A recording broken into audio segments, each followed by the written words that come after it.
বন্যা। আহা, তো এই বন্যায় যখন মানুষগুলো কষ্ট পায় আমরা তখন ত্রাণ নিয়ে যাই। বন্যার তো এলাকায় মুসলমান বাড়ি কোনগুলো আছে শুধু ওগুলাতে ত্রাণ দেই নাকি? সবাইকে দেই, ঠিক কিনা? কারণ আমরা কনসিডার করি দে আর দ্য হিউম্যান বিং, তারা মানুষ, তারা মানুষ। আমরা দুই চোখে মানুষ দেখি। আমরা এখানে ভাগাভাগি করি না, মুসলমান বাড়িতে ত্রাণ দিব, হিন্দু বাড়িতে দিব না, এমন করা যাবে? ইসলাম কি ন্যারো মাইন্ডেড? ইসলাম ব্রড মাইন্ডেড। আমরা উদার মনা। ইসলাম সবাইকে মানুষ হিসেবে কনসিডার করে। কি হিসেবে? কিন্তু আমরা মানুষের মতো মানুষ হইতে পারলাম না, ঠিক কিনা? এই দুনিয়া এখন তো আর সেই দুনিয়া নাই, মানুষ নামের মানুষ আছে দুনিয়া বোঝায়, সেই মানুষের ভিড়ে আমার আসল মানুষ নাই। সুবহানাল্লাহ পড়েন। আসল মানুষ বানানোর জন্য কোরআন এসেছে। কোরআন করলে মানুষের মতো মানুষ হওয়া যায়, ঠিক কিনা? ইসলাম আমাদেরকে মানবতা শিখায়। কি শিখায়? তার প্রমাণ ইসলাম আমাদেরকে বলে মানবতা যখন বিপন্ন তখন তুমি সবাইকে সাহায্য করবে। বন্যা, আহা, তো এই বন্যায় যখন মানুষগুলো কষ্ট পায় আমরা তখন ত্রাণ নিয়ে যাই। বন্যার তো এলাকায় মুসলমান বাড়ি কোনগুলো আছে শুধু ওগুলাতে ত্রাণ দেই নাকি? সবাইকে দেই, ঠিক কিনা? কারণ আমরা কনসিডার করি দে আর দ্য হিউম্যান বিং, তারা মানুষ, তারা মানুষ। আমরা দুই চোখে মানুষ দেখি। আমরা এখানে ভাগাভাগি করি না, মুসলমান বাড়িতে ত্রাণ দিব, হিন্দু বাড়িতে দিব না, এমন করা যাবে? ইসলাম কি ন্যারো মাইন্ডেড? ইসলাম ব্রড মাইন্ডেড। আমরা উদার মনা। কোন নাস্তিককেও যদি দেখি বন্যার পানিতে হাবুডুবু খায়, আমার সাহায্যের হাত তার দিকেও যাবে। কোন হিন্দু ভাইকে যদি দেখি না খেয়ে মরে, আমার খাবার তার ঘরেও পৌঁছে যাবে। এটাই ইসলাম। তাহলে মানুষকে ইসলাম সবচাইতে মর্যাদা দিয়েছে। ইসলাম ধর্মের 2 নাম্বার বৈশিষ্ট্যের নাম হচ্ছে আল ইনসানিয়া। কি নাম? সবার উপরে মানুষ সত্য, তাহার উপরে নাই। ফামান শাআ ফালইউমিন ওয়া মান শাআ ফালইয়াকফুর। তুমি চাইলে মুমিনও হতে পারো, চাইলে কাফেরও হতে পারো। জোর জবরদস্তি করে ইসলামে ঢুকানোর কোনো সুযোগ নাই। বিষ্ণু ঈসা ইসলাম একবার একটা লাশ দেখলেন, দেখে তিনি দাঁড়িয়ে গেলেন। সাহাবারা বললেন, ইয়া রাসূলুল্লাহ, আপনি যে দাঁড়ালেন এটা তো ইহুদির লাশ। কিসের লাশ? ইহুদির লাশ। বিষ্ণু ঈসা ইসলাম বললেন, আওয়ালাইসাত নাফসান, এটা কি মানুষ না? আমি তো মানুষ দেখে দাঁড়িয়েছি। সুবহানাল্লাহ পড়েন। আমি ইহুদি কোনটা, খ্রিস্টান কোনটা, কাফনের ভিতরে কোনটা ইহুদি কোনটা নাস্তিক আস্তিক ওইটা দেখিনি। আমি দেখেছি এটা মানুষ। এটা কি? মানুষ। সবার উপরে মানুষ সত্য, তাহার উপরে নাই। মানুষের মর্যাদা সব চাইতে বেশি। এজন্য ইসলাম আমাদেরকে মানবতা শিখায়। আল ইনসানিয়া। ইসলাম ধর্মের 2 নাম্বার বৈশিষ্ট্য হচ্ছে আল ইনসানিয়া। সবাই বলেন 2 নাম্বার বৈশিষ্ট্যের নাম কি? এটা মানবতার ধর্ম। আপনি হিন্দু ভাইদের সাথে যখন কথা বলবেন, বলবেন যে আমাদের মানবতা সবচাইতে বেশি, অন্যের জন্য আমাদের দরদ সবচাইতে বেশি। যে কোনো ধর্মের হোক না কেন, মানুষ মারা গেলে আমাদের হৃদয় তার জন্য কাঁদে কি কাঁদে না? এটা যে দেশে হোক, যে ধর্মের হোক, যে বর্ণের হোক, যে মতাবলম্বী হোক, মানবতা যেখানে বিপন্ন সেখানে ইসলামের সাহায্য নিয়ে ছুটে যায়। জোরে কর ঠিক কিনা? ইসলাম ধর্মের 3 নাম্বার বৈশিষ্ট্যের নাম হচ্ছে আশ-শুমুল। ইসলামের 3 নাম্বার বৈশিষ্ট্যের নাম কি? আশ-শুমুল। এটা সবকিছুকে শামিল করে, সবকিছুকে অন্তর্ভুক্ত করে। এখানে ভাগাভাগি করা যায় না। ইসলাম ভাগাভাগি করে মানা যায়? অনেকে এটা করে যে মসজিদ আল্লাহর আর দুনিয়া আমার। আছে না নাই? এই কোরআনের ভেতর থেকে নরম নরম যা পায় ওগুলা মানে, গরম কথা মানে না। আছে না নাই? মিষ্টি খাওয়ার সুন্নত মানে, মায়ের খাওয়া যে সুন্নাত ওইটা মানতে চায় না, এরকম আছে না নাই? সুন্নাত নয় শুধু দাওয়াতের মেহমান, সুন্নাত নয় শুধু খাওয়া শেষে মধুপান, আরো কিছু সুন্নাত আছে তুমি জানো কি? জানলেও জীবনে কখনো তা মানো কি? শুধু খাওয়ার পরে মিষ্টি খাওয়াই কি সুন্নাত? কথা বলেন। হকের কথা বলতে যে বাধা বিপত্তি অত্যাচার জুলুম আর পরীক্ষা সহ্য করা এটাও সুন্নাত। চিল্লায় বলেন ঠিক কিনা? মুমিন ইসলামকে আলাদা করে না, ভাগাভাগি করে না। না, এটা হিন্দুদেরও ধর্ম, এটা খ্রিস্টানেরও ধর্ম, এটা ইহুদিদেরও ধর্ম। যে কেউ ইসলাম ধর্মে প্রবেশ করতে পারে, তার জন্য কোনো বাধা। আজকে আপনাদের এই দেবপুর এলাকার এক হিন্দু যদি ঘোষণা দেয় আমি শাহাদা বাক্য পাঠ করে মুসলমান হইতে চাই, বাধা দিবেন কে কে? দাঁড়ান, কে কে বাধা দিবেন? বাধা দিবেন? ওই ভাইয়ের জন্য আমাদের দিলে জায়গা আছে না নাই? এক খ্রিস্টান বললো আমি কালিমা পড়বো, কেউ বাধা দিবেন? এক নাস্তিক বললো অনেক বান্দরামি করছি, আমি ভালো আমি মুসলমান হইতে চাই, আমরা না বলবো? বারণ করব কেউ? নিষেধ করব? যে কেউ আমাদের ধর্মে আসা, বসার, ঢুকার, কালিমা পড়ে মুসলমান হওয়ার সুযোগ আছে না নাই? কিন্তু ইহুদি ধর্মে নাই। কোন ধর্মে নাই? ইহুদি নামে যে একটা ধর্ম আছে জানেন? পৃথিবীতে একমাত্র ইহুদি রাষ্ট্র কোনটা বলেন তো? কোন রাষ্ট্র? আমাদের পাসপোর্টে লেখা সব দেশে যাওয়া চলবে এক্সেপ্ট ইসরায়েল। যে কোনো দেশে আপনি প্রবেশ করতে পারবেন। ইসরায়েলের সাথে আমাদের কোনো চুক্তি নাই, যাওয়া আসার সুযোগ নাই, কোনো পণ্যের আদান প্রদান নাই। এটা একমাত্র ইহুদি রাষ্ট্র। ওরা এতটা গোড়া, এতটা সাম্প্রদায়িক, এতটাই কট্টরপন্থী, এতটাই উগ্রপন্থী, অন্য কোনো ধর্মের লোক যদি চায়ও ইহুদি ধর্ম গ্রহণ করবে, তাদের ধর্মে এই সুযোগটাই নাই। নাউজুবিল্লাহ পড়বেন না? কিন্তু খ্রিস্টানরা ওই দৃষ্টিকোণ থেকে অনেক ভালো, তাদের ধর্মে এই সুযোগ আছে, আপনি চাইলে খ্রিস্টান হইতে পারবেন। এজন্য আমাদের পাহাড়ি এলাকাগুলোতে অনেক খ্রিস্টান মিশনারি আছে, গরিব লোকদেরকে টাকা দিয়া ওরা খ্রিস্টান বানায় ফেলে, এরকম আছে না নাই? আমরা শুধু কিলাকিলিতে ব্যস্ত, আমরা কাদা ছোড়াছুরিতে ব্যস্ত, ওইদিকে আমাদের পাহাড়ি অঞ্চল খ্রিস্টানরা দখল করে নিয়ে যাচ্ছে, এই নিয়ে আমাদের কোনো মাথা ব্যথা নাই। জোরে কোন ঠিক কিনা? ওরা অনেক মিশনারি ওয়ার্ক করে, ওরা অনেক কাজ করে, খ্রিস্টান হওয়া যায় কিন্তু ইহুদি হওয়া যায় না। একটা পন্থা ইহুদি হওয়ার, সেটা হচ্ছে আপনার মা যদি ইহুদি হয় তাইলে আপনি ইহুদি, আপনার বাবা ইহুদি, আপনার বাবা ইহুদি কিন্তু মা হচ্ছে অন্য ধর্মের, তাদের ক্রসিং এ মেলামেশায় যে সন্তান পৃথিবীতে আসবে ওইটা ইহুদি না। যদি মা ইহুদি হয় তাইলে আপনি ইহুদি হইতে পারবেন। কত বড় টাকায়! কিন্তু আমাদের ইসলাম ধর্মে এগুলো আছে? জোরে কর। সবার জন্য আমাদের হৃদয়ে জায়গা আছে না নাই? এজন্য আল্লাহ বললেন আমি শুধু তোদের না, আমি রব্বুল আলামিন। আমি কি? পড়েন, রব্বুল আলামিন, আমাদের রব্বুল আলামিন। সবাই রব্বুল আলামিন, আমাদের রব্বুল আলামিন। কে গড়েছেন আকাশ মাটি অবাক প্রকৃতি, কে দিয়েছেন ঘুমন্ত রাত মিষ্টি প্রভাতী।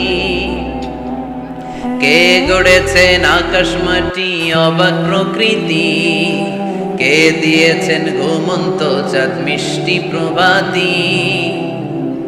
বিশ্ব নিখিলকার ইশারার ক্ষমতার অধীন, বিশ্ব নিখিলকার ইশারার ক্ষমতার অধীন। রব্বুল আলামিন, আমাদের রব্বুল আলামিন। সবাই পড়েন না, রব্বুল আলামিন, তিনি যে রব্বুল আলামিন। সুবহানাল্লাহ পড়েন। তিনি রব্বুল আলামিন, গোটা বিশ্বের রব। আমাদের নবী রাহমাতাল লিল আলামিন, গোটা বিশ্বের রহমত। আমাদের কোরআন যিকরা লিল আলামিন, গোটা বিশ্বের জন্য জিকির। যে কেউ কোরআন থেকে শেখার সুযোগ আছে না নাই?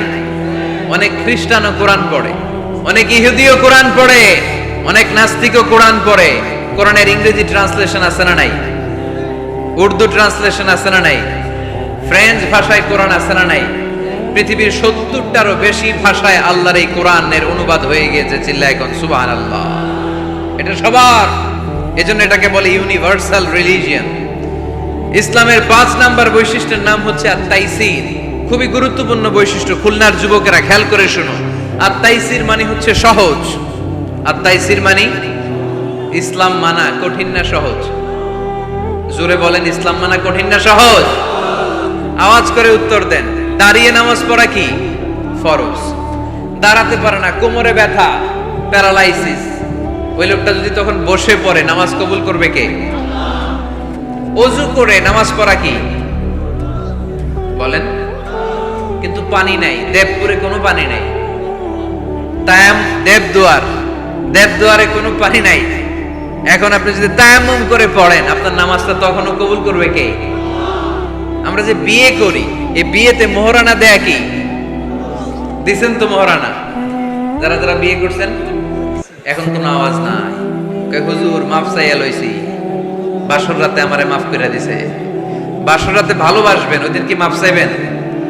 হ্যাঁ, আহা কপাল পোড়া। ওয়াতুন নিসা সাদাকাতিহিন্না নিহলা, সন্তুষ্ট চিত্তে মোহরানা দিয়ে দাও, ফরজ। কিন্তু মোহরানা দেওয়ার সুযোগ নাই, টাকা নাই। এক সাহাবীর জীবনে তাই ঘটেছে। আল্লাহ রাসূল সাল্লাল্লাহু আলাইহি ওয়াসাল্লামের কাছে এসে বললেন, ইয়া রাসূলুল্লাহ, বিয়ে করব। রাসূল সাল্লাল্লাহু আলাইহি ওয়াসাল্লাম বললেন, মোহর আছে? নাই। কি আছে? কই কিচ্ছু নাই। কিচ্ছু নাই তো বিয়ে করবা কেমন? কোরআন পড়তে পারো? পারি।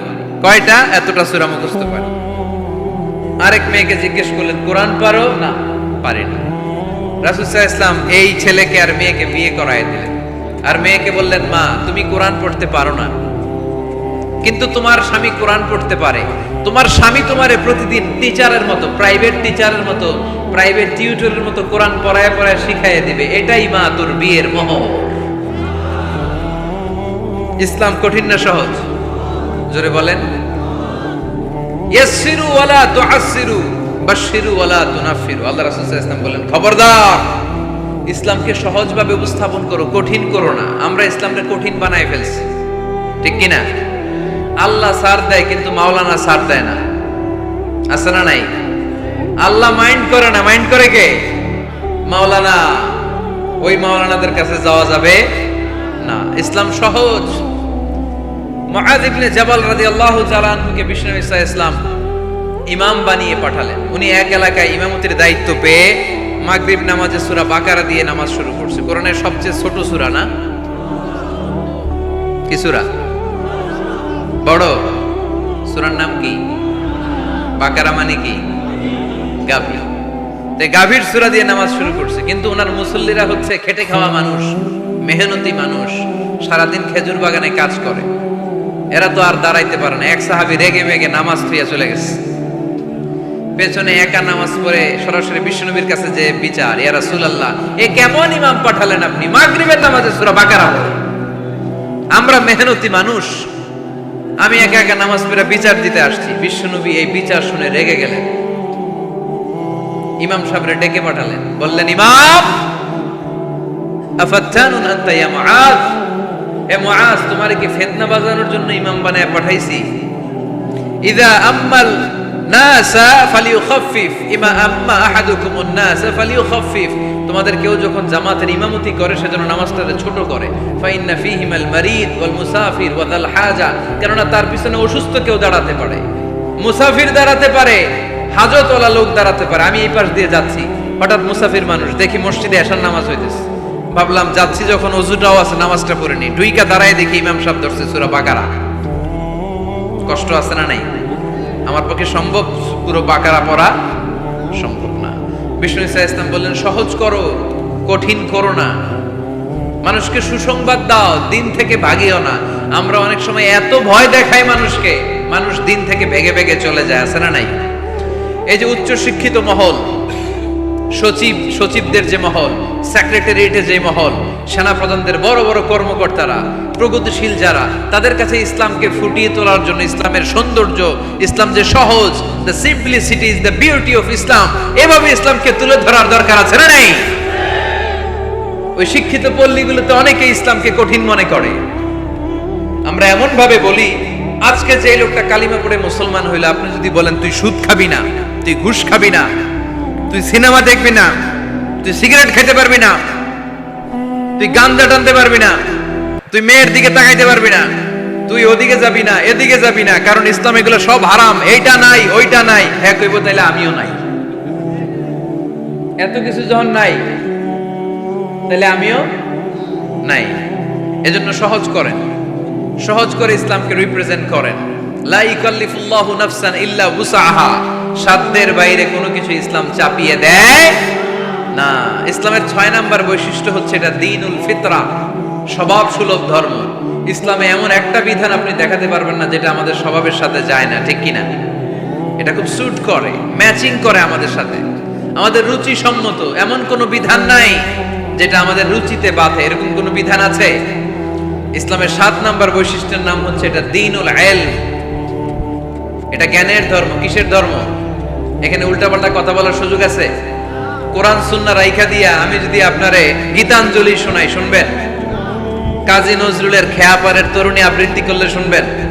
কি করবেন? দৌড়ানি দিবেন। এখানে একটা কিতাব থেকে কথা হয়, চিল্লায় বলতে হবে কিতাবটার নাম কি? এই কিতাবটার প্রথম শব্দ কি এসেছে কোরআনে? সর্বপ্রথম কোন আয়াতটা নাজিল হয়েছে বলেন তো? ইকরা বিসমি রাব্বিকাল্লাযী খালাক খালাকাল ইনসানা মিন আলাক ইকরা ওয়া রাব্বুকাল আকরামুল্লাযী আল্লামা বিল কলম আল্লামাল ইনসানা মা লাম ইয়ালাম। পড়েন সুবহানাল্লাহ। আল্লাহ বললেন ইকরা, পড়ো, বিসমি রাব্বিকাল্লাযী খালাক, তোমার ওই প্রভুর নামে, রবের নামে যিনি তোমায় সৃজন করেছেন। প্রথম কথা হলো পড়ো, আল কোরআনের প্রথম বাণী পড়ো, আল হাদিসে নবীর কথা পড়ো, পড়ে পড়ে শেখো, শিখে শিখে তুমি তোমার নিজের জীবন গড়ো। সুবহানাল্লাহ। পড়ে। কখনো মাথায় এই প্রশ্ন আসছে, কি রে কোরআনের প্রথম শব্দ পড়ো, পড়তে বললো কেন? আল্লাহ তো প্রথমে বলতে পারতো নামাজ পড়ো, জিকির করো, ইবাদত করো, যাকাত দাও, এগুলো বলছে? পর্দা করো, এটা কইছে? কি কইছে? হ্যাঁ, পড়ো।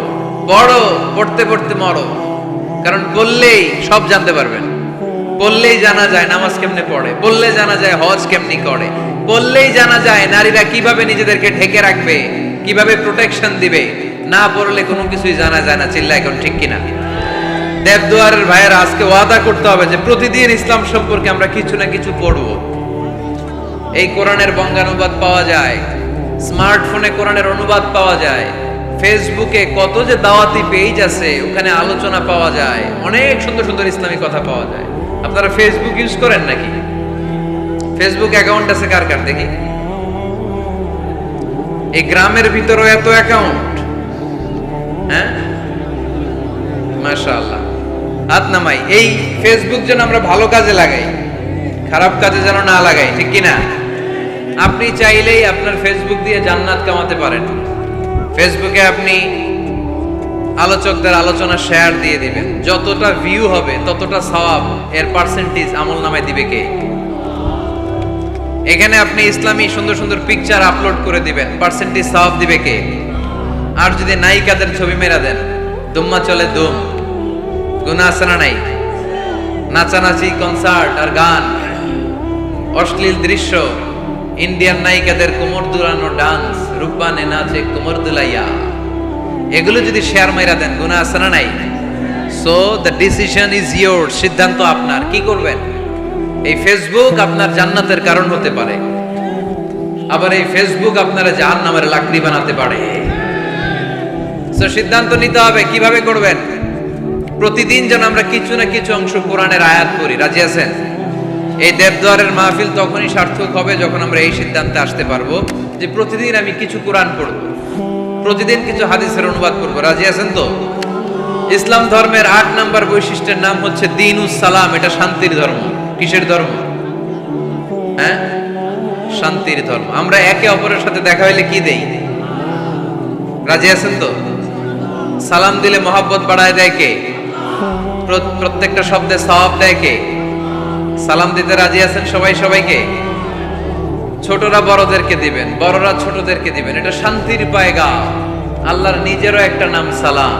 বিশ্বনবী যখন কারো কাছে চিঠি লিখে পাঠাতেন বলতেন শুরুতেই লেখো সালাম। শুরুতেই কি? সালাম সালাম হাজার সালাম সকল শহীদ স্মরণে আমার হৃদয় রেখে যেতে চাই তাদের স্মৃতির চরণে। পড়েন আমিন।